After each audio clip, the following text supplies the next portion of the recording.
ఈరోజు నాది. 6 నెలలు పగలు రాత్రి కష్టపడ్డాను. నిద్రలేదు, సెలవు లేదు, ఇంట్లో వాళ్లతో సమయం లేదు. కాని ఈరోజు ప్రమోషనొచ్చింది. అందరూ చప్పట్లు కొట్టారు. నా పేరు పెద్దగా పిలిచారు. ఆ క్షణంలో నాకనిపించింది, ఒక్క గ్లాసు తప్పేముంది? నా కష్టానికి నేనే బహుమతిస్తున్నాను. ఆ రాత్రి అది తప్పుగా అనిపించలేదు, ఆనందంగా అనిపించింది. కాని 2 వారాల తర్వాత అదే గ్లాసు మరో కారణంతో చేతిలోకి వచ్చింది. ఈసారి సెలబ్రేషన్ కాదు, స్ట్రెస్. బాస్ అరిచాడు, మీటింగ్లో అవమానించాడు. ఇంటికొచ్చాక నేను క్యాబినెట్ దగ్గరికి వెళ్ళలేదు.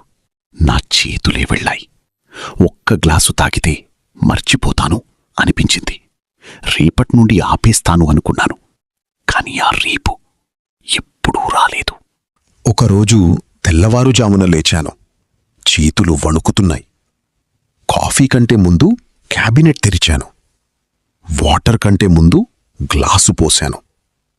తాగిన వెంటనే చేతులాగిపోయాయి. అప్పుడు కూడా నేను నాకే చెప్పుకున్నాను, నాకు కంట్రోలుంది అని. ఆఫీస్లో ప్రెజెంటేషన్ చేశాను. అందరూ క్లాప్ చేశారు. ఎవ్వరికీ తెలియదు. బాత్రూంలో ఫ్లాస్క్ తాగి బయటికొచ్చానని. అదే నా జీవితంలో అతిపెద్ద అబద్ధం.